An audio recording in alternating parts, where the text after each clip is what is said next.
अस्सलाम वालेकुम। सवाल के साथ मैं हूं अंबर शम्सी। आप सबको प्रोग्राम में बहुत बहुत खुशामदीद। इस वक्त आजकल जो बहुत गर्म बात हो रही है वो शहबाज शरीफ साहब पर जो इल्ज़ामात हैं और फिर पाकिस्तान मुस्लिम नवाज़ की जवाबी प्रेस कॉन्फ्रेंस भी हमारे सामने है। मामला कहाँ तक जाएगा, इसके अलावा हम बात करेंगे कोरोना वायरस पर। सिंध और पंजाब में हमें नज़र आ रहा है कि चाहे ताजिर हों चाहे ट्रांसपोर्टर्स हों, वो अपनी मनाने की कोशिश कर रहे हैं।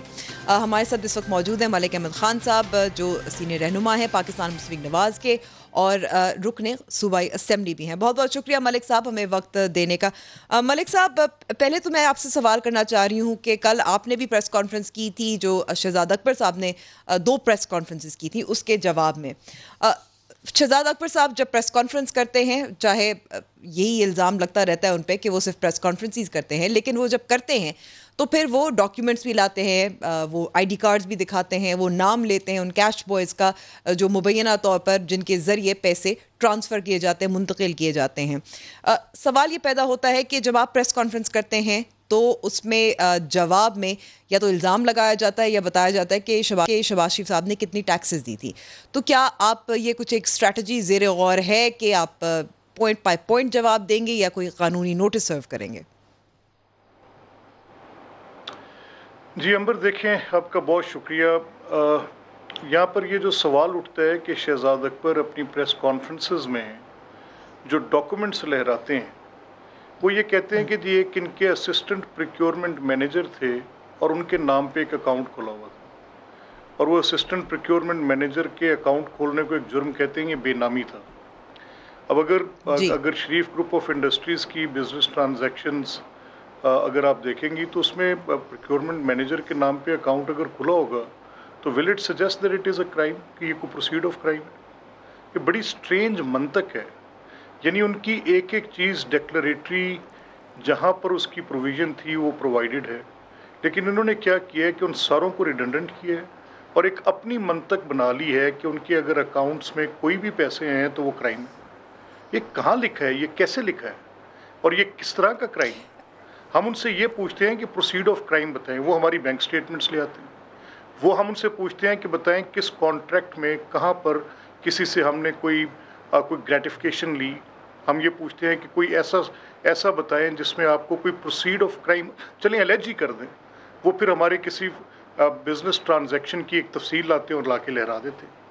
अब एक सवाल जो कोई जवाब मेरिट करता हो तो हमने उनसे पूछा है कि अगर आपकी ये बात, देखिए मलिक साहब आपको तो पाकिस्तान नवाज की जो कल की प्रेस कॉन्फ्रेंस थी उससे यही अंदाज़ा लगता है कि आप मेरिट करता है, जवाब मेरिट करता है, क्योंकि बार बार आप कहते हैं कि मीडिया ट्रायल हो रही है, लेकिन फिर जवाब भी लोग समझना चाहते हैं। आप पब्लिक रिप्रेजेंटेटिव्स हैं, शहबाज शरीफ साहब चीफ मिनिस्टर रहे हैं, लीडर ऑफ द ऑपोजिशन।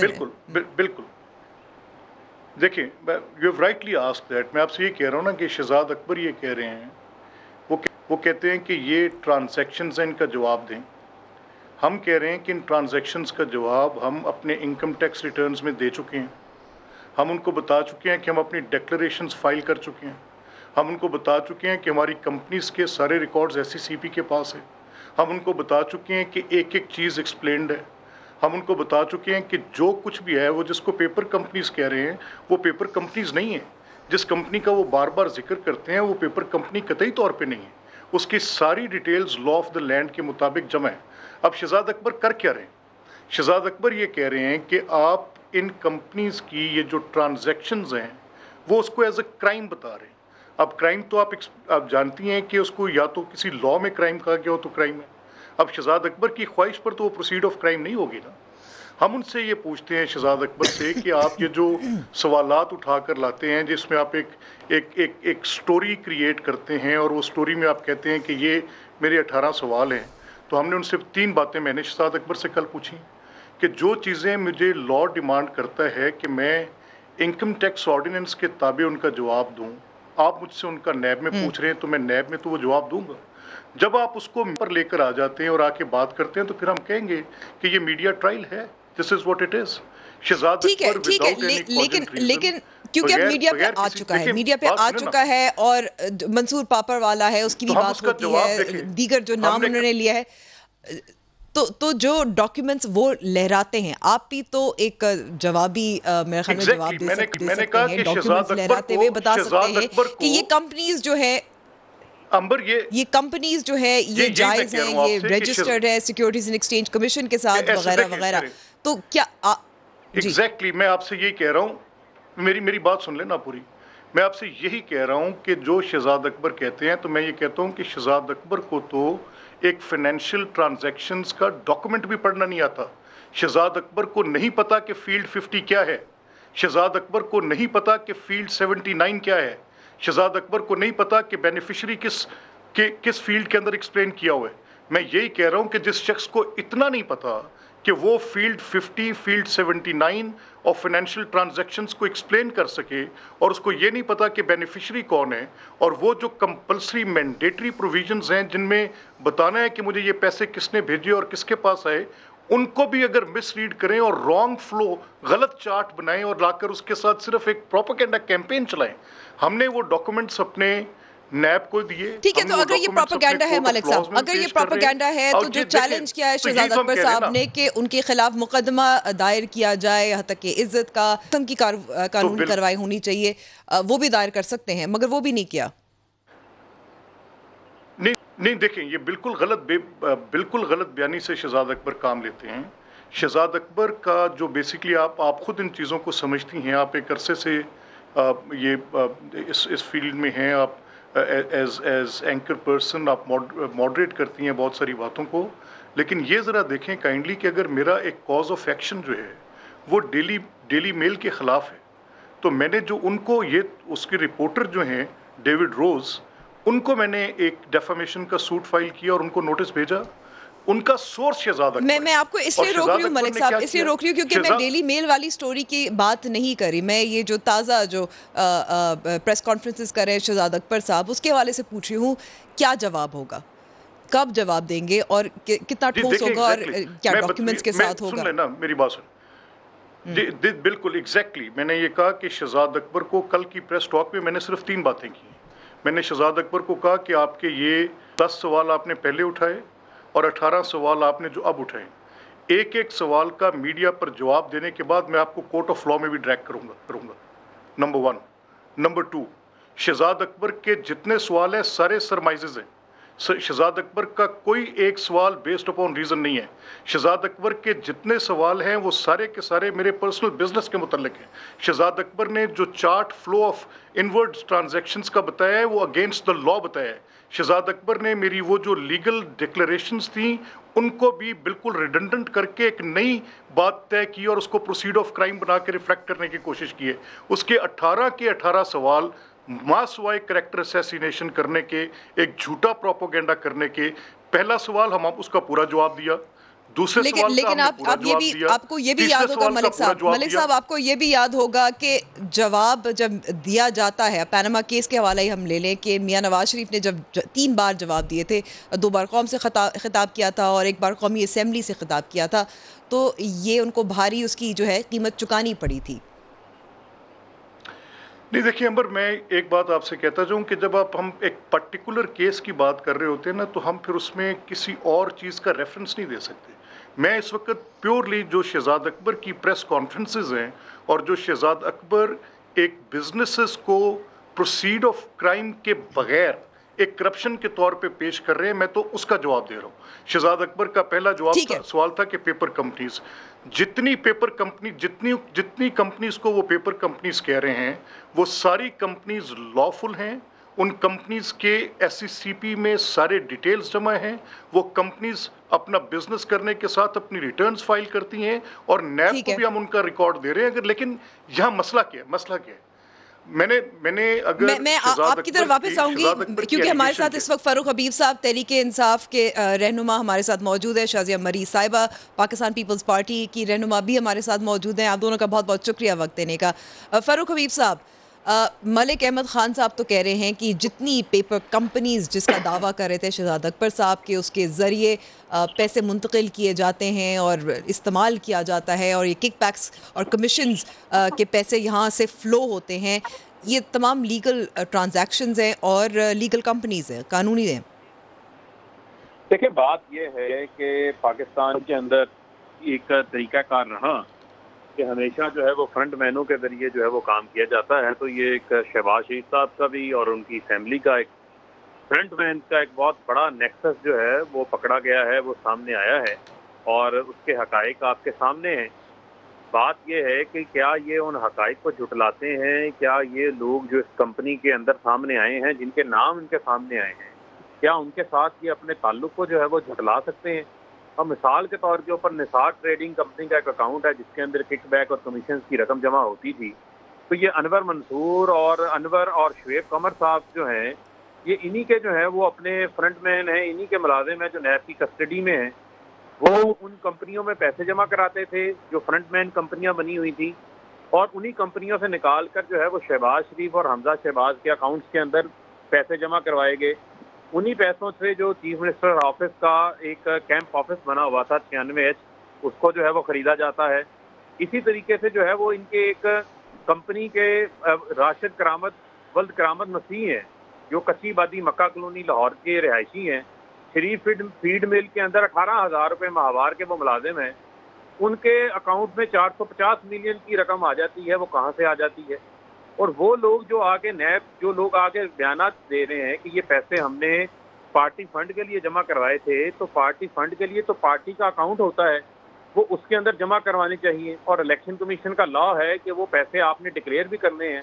तो वो पार्टी फंड में जमा होने की बजाय वो इन फ्रंटमैनों की अकाउंट के अंदर जमा होता रहा, और उन्हीं फ्रंटमैनों के अकाउंट से जो है वो पैसे दूसरी जानिब आते रहे।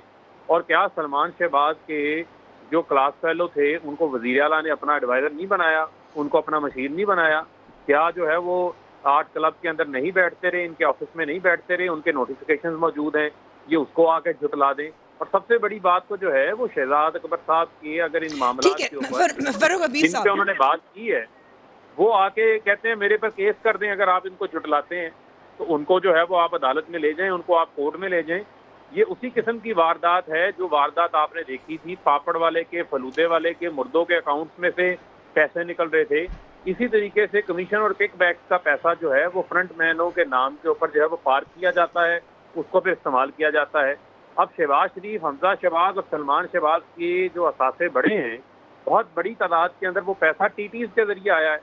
वो लोग जिन लोगों ने कभी लंदन देखा नहीं, जो शायद कराची भी ना गए हों, उनके नाम के ऊपर जो है वो लंदन से टीटीओ से पैसे आए हुए। ठीक है, ये तो सारी जो टेक्निकल डिटेल्स जो बात की थी शहजाद अकबर साहब ने, मैं शाजिया मरी साहिबा की जानिब जानती हूँ। बिल्कुल, मैं आपसे जवाब भी लूंगी मलिक साहब, आपसे जवाब भी लूंगी, लेकिन मैं चाहती हूँ कि अपने दीगर मेहमानों को भी शामिल करूँ प्रोग्राम में। शाजिया मरी साहिबा, ये बहुत लोग अब बात कर रहे हैं, ये चल रही है बात कि ये जो एहतसाब की नई लहर चल रही है, जिसमें तोशाखाना केस भी शामिल है, जिसमें ये जो प्रेस कॉन्फ्रेंसेज है शहबाज शरीफ के ख़िलाफ़ और शरीफ ख़ानदान के ख़िलाफ़, ये 18वीं तरमीम को पे जो रोल बैक है या NFC अवार्ड है, या इस पे इन मामलात पर असरअंदाज होने के लिए हैं? आप क्या कहती हैं? यूँ लग रहा था कि पाकिस्तान में जो एक बहुत बड़ा चैलेंज, ग्लोबल चैलेंज जिसका पाकिस्तान को भी सामना है, उससे शायद हम निजात हासिल कर चुके हैं। कोरोना वायरस के हवाले से मैं बात कर रही हूँ। आई एम श्योर आप भूली नहीं होंगी, क्योंकि फोकस जो है वो हुकूमत यकीनन नहीं चाहती कि इस वक्त कोविड पर हो, और जो उनकी स्ट्रैटेजी है, जो कि नहीं है स्ट्रैटेजी, उसके बारे में वो हमें बताएं। आपने दुरुस्त कहा कि कुछ इश्यूज का आपने जिक्र किया कि कभी 18वीं तरमीम, कभी NFC अवार्ड के हवाले से ये बातें उठा रहे हैं, लेकिन देखिए मसला इस वक्त ये है, या समझने की बात ये है कि ये वो हुकूमत है जिसने डे 1 से परफॉर्म नहीं किया। ये वो हुकूमत है जिसने अपने लिए खुद 100 दिन का टारगेट रखा, और कभी उस 100 दिन के टारगेट में एक टारगेट, आधा टारगेट भी पूरा नहीं किया। फिर उस टारगेट को खींच के ये महीनों तक ले गए, फिर 1 साल तक ले गए, 1.5 साल। मतलब हमने वो तमाम डेडलाइंस भी पार कर ली जो हुकूमत की अपनी सेट करदा थी, लेकिन इस हुकूमत ने परफॉर्म नहीं किया। अब ये चैलेंज आ गया कोविड का। चूंकि ये हुकूमत पहले ही नाकाम थी, मईशत को देख लें आप, जो हाल था, इनके जो वजीर हैं वो टेलीविजन शोज में आके डेडलाइंस दे जाते हैं कि जी रेडी वाले के पास भी नौकरी होगी, वो भी टैक्स देगा, वो भी इतना कमाएगा कि खुशी से टैक्स देगा। और अगर ऐसा नहीं होता तो वो वजीर मौसूफ खुद फरमाते हैं कि मेरी टिक्का बोटी कर दे। इस बात को साल से ऊपर हो गया है। और ये उन्होंने चंद हफ्तों के टारगेट सेट किए थे। तो इस तरह अब कल इनके एक वजीर फरमाते हैं कि 24 करोड़ लोग जो हैं उन्होंने ट्रेन की टिकटें खरीद ली हैं पाकिस्तान में ईद के लिए। अब मैं हक्का बक्का इस बात पर हूं कि ये वो हुकूमत है जिसको बयान सही तरह देना नहीं आता, आप कारकर्दगी तो छोड़ दें, अब ये अपनी कैबिना में रद्दोबदल करते हैं, वो भी कोशिश करते हैं कि लोग यहाँ डिफ्लेक्ट हो, कोई इशू उनको मिल जाए। ठीक है शाजिया साहिबा, हम कोरोना पे भी बात करेंगे और स्ट्रैटेजी पे भी बात करेंगे। मैं इसलिए रोक रही हूँ क्योंकि मैं चाहती हूँ कि इस मौजू पर पीपल्स पार्टी नफीसा शाह साहिबा ने भी आज प्रेस कॉन्फ्रेंस की थी और शहजाद अकबर साहब के इस्तीफे का मुतालबा किया था। आप क्या कहती हैं? देखिए, पहले तो अगर पाकिस्तान तहरीके इंसाफ जिस जमात का नाम है और जो इंसाफ के बातें करती है और नारे लगाती है, सबसे बड़ा इम्तिहान इनकी अपनी फॉरेन फंडिंग केस के हवाले से इनका है। क्या वजह है कि फॉरेन फंडिंग केस में ये बार बार स्टे ऑर्डर मांग लेते, दूसरों को ये ताना देते रहे हैं स्टे ऑर्डर का। ठीक है, इनके पास जवाज होगा, लेकिन अपना जो स्टे ऑर्डर ये फॉरेन फंडिंग में बार बार मांग रहे हैं उसका क्या जवाब है? देखिए, जो अकाउंटेबिलिटी में बिलीव करता है अंबर, वो सबसे पहले अपने घर से शुरू करता है, लेकिन हालत ये है कि ये इनके पसीने छूटने लगते हैं। लेकिन देखिए जो चीनी और आटे का बहरान सामने आया था, वो अकाउंटेबिलिटी वो तो शुरू की ना तहरीक इंसाफ ने, उनके अपने लोग जो अपने काबीना के लोग हैं उसमें नामजद भी हैं। उन्होंने क्या शुरू की जी? पूरा पाकिस्तान जानता था कि चीनी का गंदम का स्कैम कहाँ है, चीनी का स्कैम कहाँ है, पूरा पाकिस्तान एटीएम मशीन से वाकिफ था। ये तो अब इन चीजों से ये छुप नहीं सकते। आप फैसला करें ना जी, रिपोर्ट तो सामने है, अब फैसला लेने का वक्त है। जब वो फैसला लेने की बात आई है तो फिर टाल मटोल कर रहे हैं। देखिए, मेरा किसी से इनमें इनकी पूरी जितनी टीमें साथी बैर नहीं है, लेकिन इस पाकिस्तान का जो नुकसान पीटीआई की गवर्नेंस से हो रहा है वो इनकी अपनी जमात के लोग कह रहे हैं। इन्होंने मईशत तबाह कर दी, अब तो कोरोना आ गया। ऐसा नहीं है कि मईशत इससे पहले अच्छी थी, लेकिन तबाह मईशत को मजीद कोरोना ने जो अफेक्ट किया उसको ये संभाल नहीं पा रहे। इनके पास तो अब ब्लेसिंग आ गई जी, पेट्रोल की कीमतें गिर गई, ये रिलीफ देना लोगों को, ये वो रिलीफ क्यों नहीं दे पा रहे लोगों को? अब अकाउंटेबिलिटी के फिर से उस पूरे चीज में उलझा रहे कौम को, लेकिन कौम इस वक्त सेहत चाहती है, कौम इस वक्त मईशत को मजबूत देखना चाहती है। इस हुकूमत के पास ये ठीक है, मईशत को मजबूत देखना चाहती है, मईशत को मजबूत देखना चाहती है और अकाउंटेबिलिटी जो है वो जाहिर एक तरफा नहीं होनी चाहिए। मलिक साहब, क्योंकि आप जवाब देना चाह रहे थे फरूख हबीब साहब से का। देखिए मैं जो भी बात ये कर रहे थे, मैं इसमें सिर्फ 3 बातें ये कह रहे हैं कि मैं जो ट्रांजैक्शंस हैं, जो बाहर कभी लंदन नहीं गया, तो हम यही तो कह रहे हैं कि खुदा का वास्ता है ये समझो कि आप जो ये एक ऑप्शनल फील्ड होती है 70, अगर मेरे ऑफिस का कोई एम्प्लॉई जाकर कोई पैसे निकालता है या डालता है, और for goodness sake this is not a crime. ये जो फ्लो चार्ट आपने बना के एक परसेप्शन बिल्ड करने की कोशिश की है कि जो एक डिपॉजिटर है या रिसीवर है और जो एक बेनिफिशियरी है किसी फॉरेन ट्रांजैक्शंस का, उसका डिफरेंट फील्ड के अंदर जिक्र है, उसी बैंकिंग डॉक्यूमेंट में लिखा है, अंग्रेजी में लिखा है, बड़ा सिंपल लिखा है, किसी पर्शियन लैंग्वेज में नहीं लिखा जिसको 4 लफ्ज़ आते हैं वो भी पढ़ लेते हैं। मुझे तो शक है कि शहजाद अकबर जो हैं बुनियादी तौर पर कर क्या रहे हैं। शहजाद अकबर डॉक्यूमेंट्स को मिसरीड कर रहे हैं, मीडिया के सामने आके पब्लिक लाई कर रहे हैं। शहजाद अकबर मिनिस्ट्रियल कैबिनेट की पोजीशन पर बैठ के इन्वेस्टिगेशंस को कंट्रोल कर रहे हैं। शहजाद अकबर अपनी मर्जी के मुताबिक किसी की शोहरत को दागदार करने के लिए हुकूमती वसाइल इस्तेमाल कर रहे हैं। शहजाद अकबर बेबुनियाद, अगर मेरा एक एम्प्लॉई, मेरी कंपनी का एक एम्प्लॉई जो कि असिस्टेंट प्रोक्योरमेंट मैनेजर है और मेरी उस कंपनी की जो सालाना टर्नओवर है वो कोई 50 करोड़ है, लेट्स से, मैं हाइपोथेटिकली कह रहा हूँ, अगर वो कुछ 40-50 लाख रुपया निकाल कर किसी एक अकाउंट से अगर वो कोई ट्रांजेक्शंस करता है, तो for goodness sake it is not a proceed of crime, it is a simple business. यानी कि आपका यही मौक़िफ़ है ना, यही मौक़िफ़ है ना कि ये जुर्म नहीं है, लेकिन आपका ये मानना है कि ये पैसे ट्रांसफर हुए थे, ये रेमिटेंसेस थी तो वो आई थी, बस इसको गलत रंग दिया जा रहा है। Allow me to answer. जी बस I'm just inserting a question here. देखिए मैं एग्जैक्टली मैं आपसे सिर्फ ये कह रहा हूँ कि देखें ये कर क्या रहे हैं, ये ट्रांजैक्शंस भी थी, ये रेमिटेंसेस जो थी वो आई थी। Allow me to speak. मैं सिर्फ आपके, क्योंकि ये बड़े पर्टिनेंट सवाल हैं और मैं चाहता हूं कि मैं आपको इनके जवाब दे दूं। देखिए मसला क्या है, मसला ये है कि कोई भी एक्ट मैंने लॉफुल अथॉरिटी से करना है। अगर आप ये कहती हैं कि मेरे पास जो ट्रांजैक्शंस आई हैं और उन ट्रांजैक्शंस को मैंने एक्सप्लेन करना है, तो मैंने उनको वहीं एक्सप्लेन करना है ना जहाँ वो मुझसे पहले रिक्वायर्ड थी। अगर आज मुझसे वो नैब पूछ रही है और मुझे ये कह रही है कि आप इसका जवाब दें, तो मैं नैब को उनके जवाब दे रहा हूँ।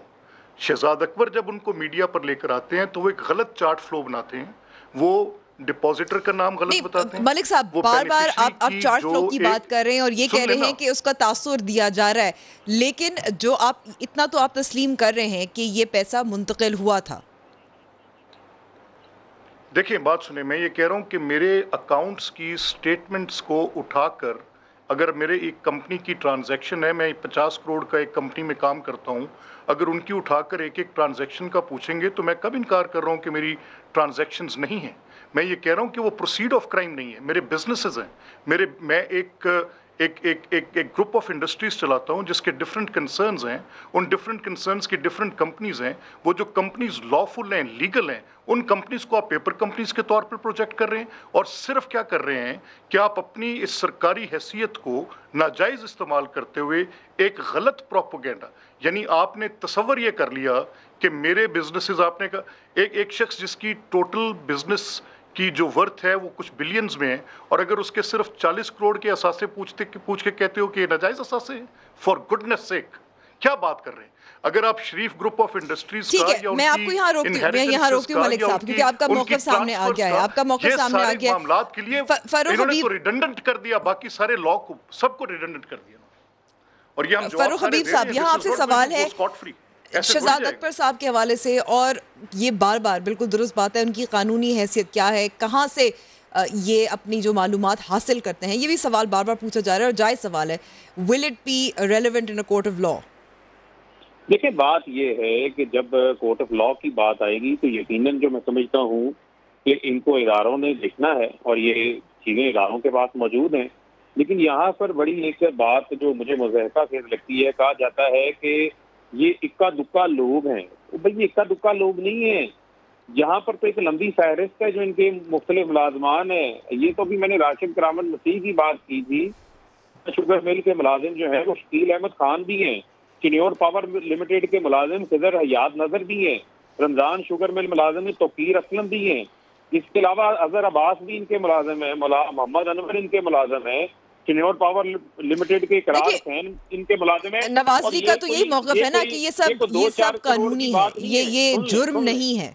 मैं अब आपको बताने लगा हूँ, मुझे जरा एक्सप्लेन कर लेने दें कि ये कोई 2-4 मिलियन की बात नहीं है, 100 मिलियन 10 करोड़ की बात नहीं है, अरब रुपए की रकम है जो कि इनकी बिल्कुल जो है वो चेक्स मौजूद हैं, जिन बैंक पे ये रकूम जमा करवाई गई है, जिन फ्रंट कंपनियों के अंदर ये रकूम जमा करवाई गई है। और मामला ये है कि ये पूरा नेक्सस जो फ्रंट मैनों का है, उनका सारे का सारा ताल्लुक जो है वो शहबाज शरीफ और उनके खानदान के साथ क्यों है। उसके अलावा फिर आप सुन लें कि ये कहते हैं कि ये फरूख हबीब साहब, जैसे मैंने कहा कि ये तफसीलाती, अब सवाल ये पैदा होता है कि जब कानूनी हैसियत नहीं है, ये जो मालूमात है, ये मालूमात है जो है फिर कहाँ से हासिल हुई, कैसे हुई, और विल इट बी। एक बात कहने दें, सुन लें जरा मुझे एक्सप्लेन कर लेने देना। मैंने आपकी बात सुनी, आपका मौक़िफ़ आ गया। मुझे एक बात मुझे सिर्फ कहने, देखिए मुझे एक बात सिर्फ कहने दें। देखिए मकसद क्या है, आप ये कहते हैं कि जो शरीफ ग्रुप ऑफ इंडस्ट्रीज के मुलाजमीन हैं, अगर उनके नाम पर कोई एक अकाउंट है तो वो उनके फ्रंट मैन हो गए और उनके पास जितने भी आने वाले पैसे हैं इलीगल हैं। This is what your proposition is.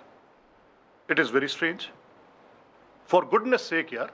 Companies do, देखिए आपने 21,299 बिजनेसमैन के लिए आपने एक कानून रखा और इस हद तक अदम एतमाद था, people didn't believe in prime minister.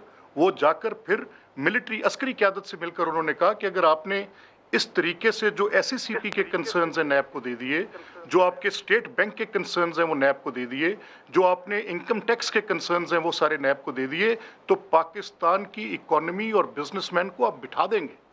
आप मुझसे ये कहना चाह रहे हैं कि मेरी जो आप मुझ पर एलेज करें ना कि कुछ नैब की इन्वेस्टिगेशन ग्रेटिफिकेशंस के लिए है ना।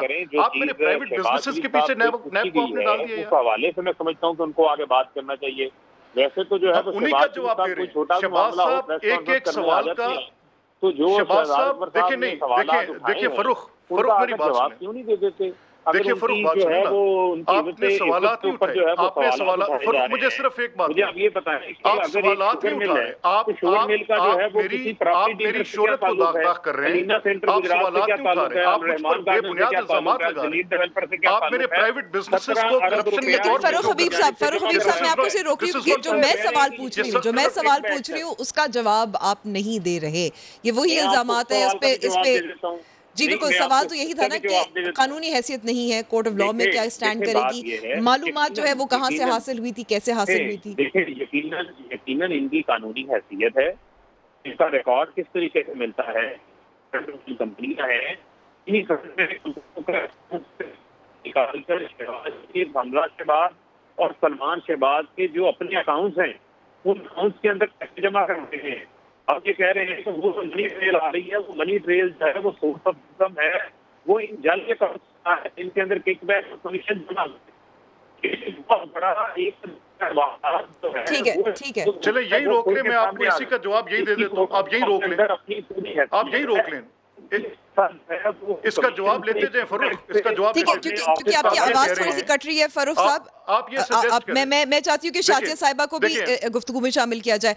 वापस आऊंगी आपकी तरफ भी मलिक साहब। शाजिया मरी साहिबा, जो तोशा खाना केस है उसमें आसिफ अली जरदारी साहब को भी तलब किया गया है, क्या वो पेश होंगे? देखिए वो यकीनन पार्टी डिसाइड करेगी क्या होगा। मैं सिर्फ इंटरेस्टिंगली आपके साथ शेयर करूं क्योंकि अकाउंटेबिलिटी की ये बात हो रही है, हालांकि मैं तो अभी भी समझती हूँ कि अकाउंटेबिलिटी अगर हो रही है तो उस इदारे को करने दें, उस पर हिंडोरा पीटना, टेलीविजन पर आना, प्रेस कॉन्फ्रेंस करना, रोज शोज पे बात करना, मेरा ख्याल माहौल इस वक्त हमारा जो है वो सीरियसली कोविड को हैंडल या डील करने के हवाले से है और उस पर हमें फोकस करना चाहिए। खैर इस हुकूमत का डिफ्लेक्शन टैक्टिक तो है ही है। मैं इंटरेस्टिंगली ये पढ़ रही थी और ये इसी बरस की है, या एक जरीदे में ये आया कि Pakistan slips to 5-year low in graft perception index, और इसमें है कि in a blow to credibility of the ruling PTI, Pakistan's ranking on global corruption perception index has slipped to 5-year low of 120 out of 180 nations, highlighting further erosion of people's confidence in the government, which came into power with the slogan of accountability. So अब accountability की ये नारे लगा रहे हैं, लेकिन इनकी जो हालत है, इन्होंने तो पाकिस्तान को और मजीद परसेप्शन इंडेक्स पे गिरा दिया है और आगे यही चीज कहती है कि Pakistan is among dozens of nations that perceive corruption has worsened significantly over the past years. ठीक है, ये 2019 की रिपोर्ट है और करप्शन के हवाले से जो तासुर पाया जाता है उसके हवाले से ये वही आप बात कर रही है। मैं इस पे जवाब लूंगी भी फरूख साहब से इस छोटी सी ब्रेक के बाद।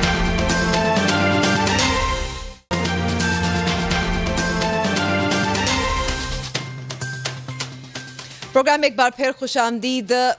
मलिक साहब आप जवाब भी देना चाह रहे थे, लेकिन आपसे मैं एक सवाल करना चाह रही हूँ। फरूख हबीब साहब से मैंने पूछा कि उनको मालूमात शहजाद अकबर साहब को कैसे आई। हमें पता है कि ये रेफरेंस जो है नैब ने भी फाइल नहीं किया, उनके पास मंजूरी के पास गया हुआ चेयरमैन के पास। कल शिबली फराज साहब जो वजीर इत्तलात है उनसे भी यही पूछा गया, उनका क्या जवाब था सुनवाती हूँ, बहुत जवाब था। मलिक साहब, आपकी ही पार्टी के लोग फराहम कर रहे हैं सबूत, ये इल्ज़ाम लगाया शिबली फराज साहब ने। देखिए अंबर, ये शिबली फराज जो कह रहे हैं ये वो बेहतर जानते हैं क्या कह रहे हैं, लेकिन मैं आपसे एक बड़ी प्रिंसिपल्ड बात करना चाहता हूँ विदाउट गोइंग इनटू कि तू कौन और मैं कौन। वो ये तो एक अजीब सी बात है, लेकिन मैं एक बड़ी प्रिंसिपल्ड बात आपके सामने रखना चाह रहा हूँ। क्या शहजाद अकबर वफाकी काबीना का हिस्सा है?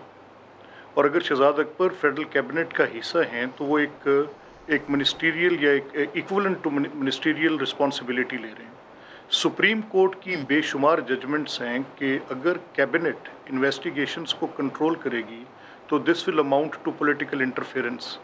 तो इससे बेहतर पॉलिटिकल इंटरफेरेंस का और अपनी मर्ज़ी की तफ्तीश करवाने का और क्या सबूत हो सकते हैं? हम तो कह रहे हैं ये पॉलिटिकली मोटिवेटेड है कि उनके प्राइवेट बिजनेसेस को क्रिमिनल एक्ट के तौर पे कंस्ट्रू किया जा रहा है एट द बेस्ट। ये शहजाद अकबर कर रहे हैं।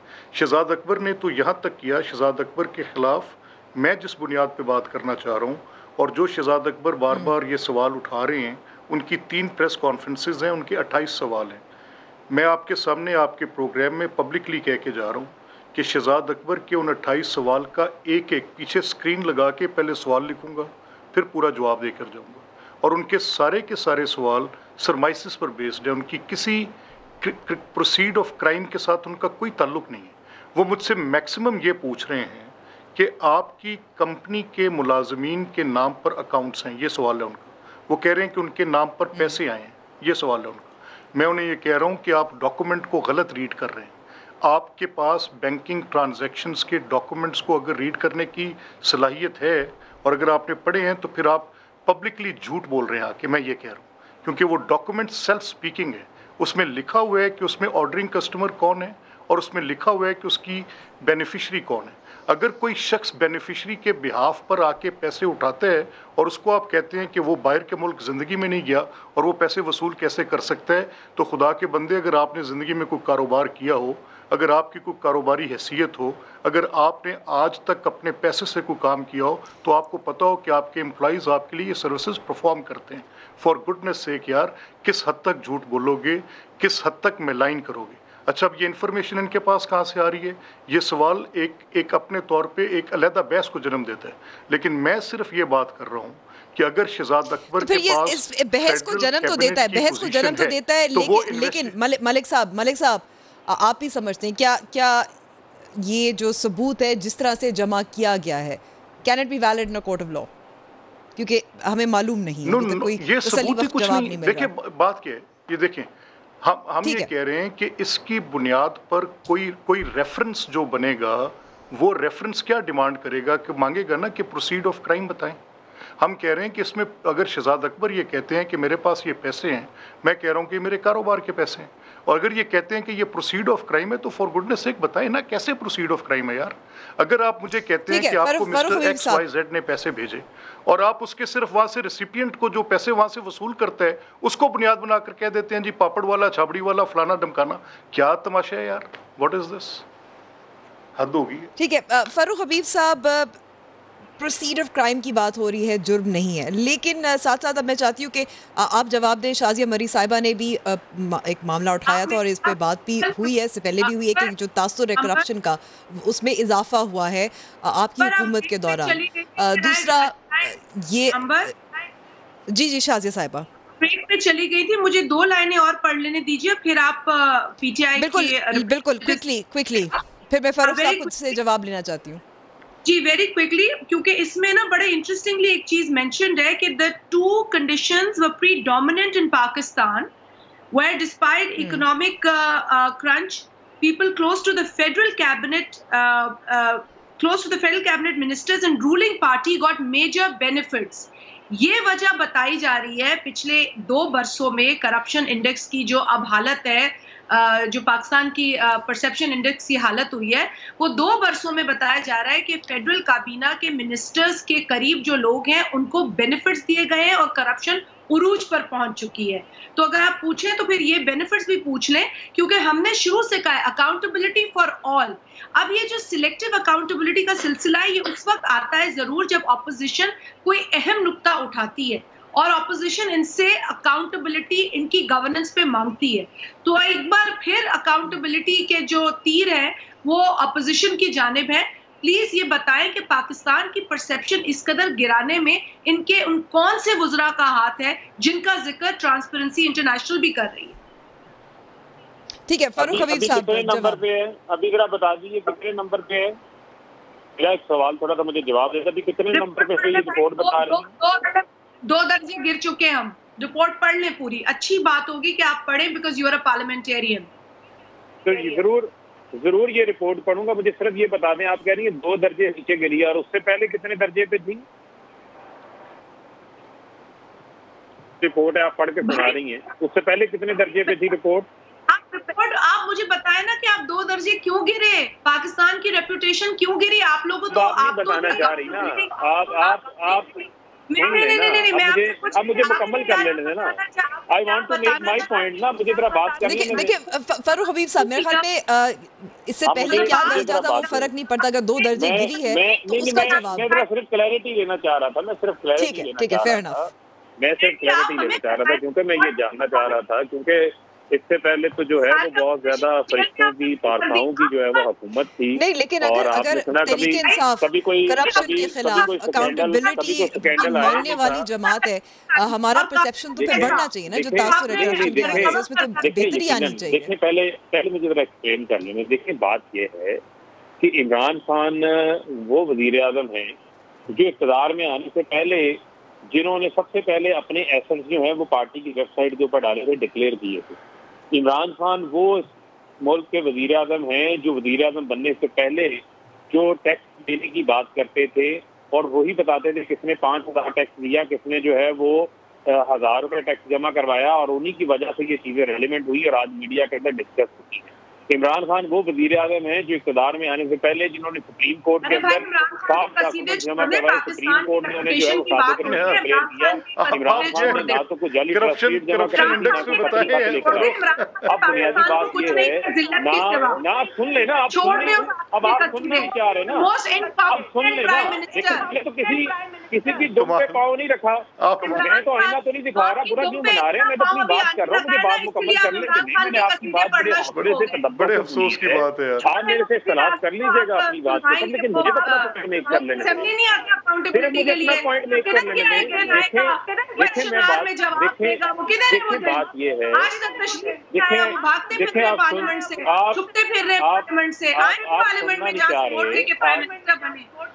रहे।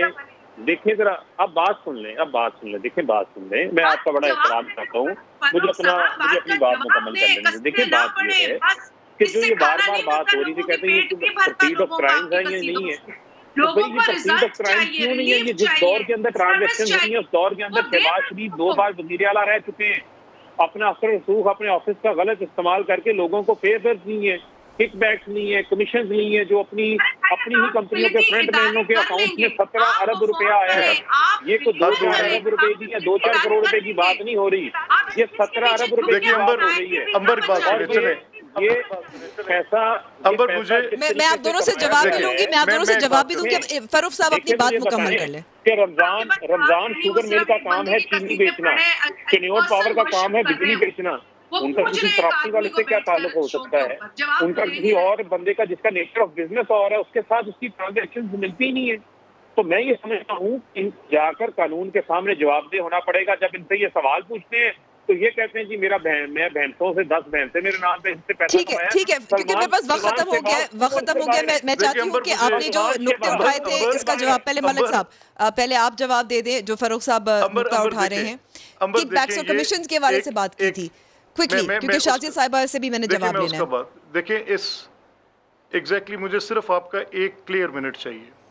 देखिए एक बात मैं ज़िम्नन करता जा रहा हूँ, क्योंकि फ़रूख ने जाते हुए वो शहजाद अकबर साहब ने कल जो भैंसों वाली बात की, इनका मसला ये पहले अरबों रुपए के कर्जे प्राइम मिनिस्टर हाउस की भैंसें बेच के उतारने गए थे, और आज ये शहबाज साहब की अगर कोई डेयरी फार्मिंग है और उनकी भैंसों की अगर मैंने कोई इनकम टैक्स में डिटेल्स प्रोवाइड की हुई है उनकी डेयरी फार्म्स की, तो उसको उन्होंने एक सटायर बना लिया और एक तंजिया बात लेकर चल पड़े। बड़े अजीब मंतक के लोग हैं।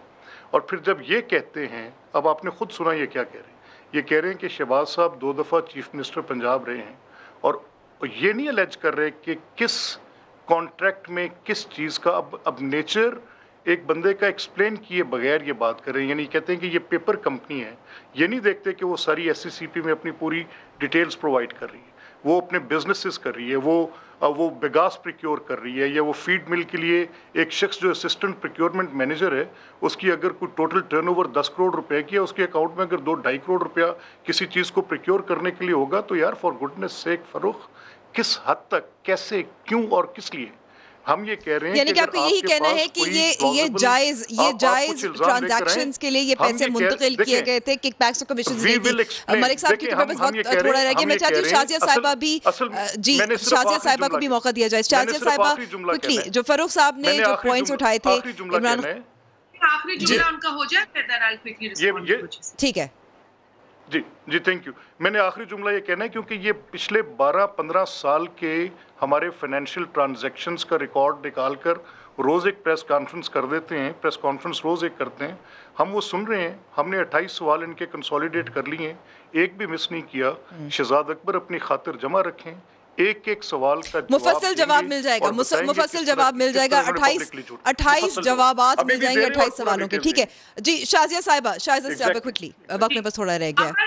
अमर, मुझे पता नहीं सवाल क्या है, क्योंकि आपने जो भी पीटीआई के रिप्रेजेंटेटिव से सवाल पूछा उसका कोई जवाब आया नहीं, लेकिन एज अ लास्ट कमेंट मैं जरूर ये कहूंगी कि अकाउंटेबिलिटी हो और सबके लिए हो। हम शुरू से कहते हैं सिलेक्टिव ना हो। इस वक्त हमारे सामने कोरोना जैसे एक बहुत बड़ा चैलेंज है, उसके ऊपर गवर्नमेंट का जो फोकस है वो बहुत अफसोसनाक है। कोई जवाब इनके पास होता नहीं है। अब इनके पास एक नया मौजू दोबारा से अकाउंटेबिलिटी का आगे करते रहे, लेकिन ये नहीं करेंगे, इदारे ने करनी है। अगर ये करेंगे तो अगेन लाइक यू सेड कि ये पॉलिटिकल इंटरफेरेंस है और बड़ी क्लियर है। खुर्शीद शाह साहब को कितने माह हो गए, आज तक उन पे कुछ साबित नहीं हुआ। पिछला कोई 12 बरस पुराना उन पर केस, जिसपे उनको अदालत से रिहाई भी, मतलब उनको खत्म भी हो गया वो केस, दोबारा से उसको पकड़ा है। और इस ठीक है आप भी ये कह रही है पॉलिटिकल इंटरफेरेंस है, सियासी मुदाखलत है। बहुत बहुत शुक्रिया शाजिया मरी साहिबा, फरूख हबीब साहब और मलिक अहमद खान साहब। बात करते हैं कि ये फ्लावर मिल्स एसोसिएशन हड़ताल पे क्यों जा रही है। पंजाब का भी ऐलान हुआ है और केपी का भी ऐलान हुआ है। हमारे साथ इस वक्त मौजूद है अब्दुल रऊफ मुख्तार साहब, जो सरबराह है Pakistan flower mills association Punjab के। बहुत बहुत शुक्रिया वक्त देने का। ये मामला क्या है, हड़ताल पे जाने पे क्यों मजबूर हुए हैं? देखें जी, शुक्रिया। देखें जी, गवर्नमेंट ने हालात ही ऐसे बना दिए कि हमें मजबूरन हड़ताल पे जाना पड़ा। अभी जब ये प्रोक्योरमेंट का सीज़न शुरू हुआ तो गवर्नमेंट ने हमारे साथ एक बात तय की थी कि हम जो वीट है पहले प्रोक्योर करेंगे और फ्लावर मिल वाले बाद में प्रोक्योर करेंगे। तो हमने कहा ठीक है। गवर्नमेंट ने अपनी प्रोक्योरमेंट शुरू कर दी और हमें इन्होंने अलाउ किया कि 72 घंटे का जो स्टॉक है आप अपने पास रख सकते हैं। इसी तरह हमारी प्रोक्योरमेंट, उनकी प्रोक्योरमेंट जारी रही। अभी चंद दिन पहले गवर्नमेंट की जो प्रोक्योरमेंट है कोई 80% के करीब हो गई है, तो इन्होंने अपनी प्रोक्योरमेंट को फास्ट करने के लिए फ्लावर मिलों में छापे मारने शुरू कर दिए और चादर और चारदीवारी का जो अपना उसको पामाल किया और बहुत सारी फ्लावर मिल को सील कर दिया, जबकि 72 घंटे का जो स्टॉक है उसके वो तो किसी के पास भी नहीं है पूरे पंजाब में। 400-500 बोरी यानी 5-6 घंटे का जो स्टॉक था वो भी फ्लावर मिल से उठा लिया गया है कि जो छापे मारे जा रहे हैं ये ज़ख़ीरा अंदोज़ी के खिलाफ हैं और जो नंबर्स बताए जा रहे हैं कि किस हिसाब से गंदम जो है पकड़ा जा रहा है, तो उससे यही जाहिर हो रहा है कि ज़ख़ीरा अंदोज़ी हो रही है। डेरा गाजी खान में ही देख लें, 100 किलोग्राम की 10,000 बोरियां कब्जे में ले ली थी हुकूमत ने। इसी तरह बहावल नगर से 3,000 और लिया से 2,000 बोरियां कब्जे में ले ली थी। मुल्तान में कार्रवाई के दौरान 20,000 मन गंदम पकड़ी गई थी। देखें, मैं गुजारिश करूं, इन लोगों के साथ हमारा कोई तल्लुक नहीं है। ये प्राइवेट लोग जो स्टॉक करते हैं उनके साथ हमारा कोई तल्लुक नहीं है। हम तो फ्लावर मिल वाले हैं। हमारे पास कोई स्टॉक नहीं है पूरे पंजाब में। हमारे पास तो मिलें चलाने के लिए गंदम नहीं है। हमें तो जो हमारी मिल की डेली ज़रूरत है वो गंदम नहीं आने देते हमारी मिलों में। हमारी गाड़ियाँ लोड होती हैं, रास्ते में पकड़ के फूड सेंटर ले जाते हैं। दूसरी बात है, ये जो गवर्नमेंट जब आई ना, जिसने ईज़ ऑफ डूइंग बिज़नेस की पॉलिसी दी थी, तो अब ईज़ ऑफ डूइंग बिज़नेस ये है कि अगर फ्लावर मिल का रॉ मटेरियल वीट है तो वो उसका ज़ख़ीरा अंदोज़ है, अगर उसकी फिनिश गुड आटा है तो वो बेचता है तो वो उसका स्मगलर है। ये तो हमारी मंतक तो समझ में नहीं आती। हमारे 3-3 नस्लों से बिज़नेस कर रहे हैं, अब हम माफिया बन गए हैं। तो हमारी तो मिलें बंद पड़ी हैं 50% वैसे ही, और उसी बात पे हमने मजबूरन आज स्ट्राइक की कॉल दी है। और हमारे 2-3 मुतालबे कोई लंबी बात ही नहीं है। एक तो हमारे जो मिलें हैं उसमें फ्रीली गंदम आने दी जाए बगैर किसी इंटरप्शन के। दूसरी, हमारा जो आटा है उसकी पर कोई बैन नहीं होना चाहिए। पाकिस्तान का कानून कहता है जो इंडस्ट्री लगती है पूरे मुल्क के लिए लगती है, जहाँ जिसकी डिमांड होती है वहाँ चीज़ बेची जाती है। और तीसरा ये जो डिस्ट्रिक्ट गवर्नमेंट जो हमारे मिलों में छापे मार रही हैं, इसका कोई जवाब नहीं है, जबकि हमारी पूरी डॉक्यूमेंटेशन होती है। हम उम्मीद करते हैं कि ये हड़ताल जो है आपको जल्दी इसको कॉल ऑफ करना पड़े और हुकूमत जो है जल्द आपके मुतालबात मान जाए, क्योंकि जाहिर है कमी होगी तो फिर मुश्किलात होंगी, कीमतों में इजाफा भी होगा, एक और बहरान की कैफियत पैदा हो सकती है। प्रोग्राम का वक्त यही ख़त्म हुआ है। बहुत बहुत शुक्रिया देखने का, और ज़रूर हमें फीडबैक दीजिएगा हमारे फेसबुक पेज और ट्विटर हैंडल पे। अब होगी जुमे को मुलाकात। खुदा हाफिज़।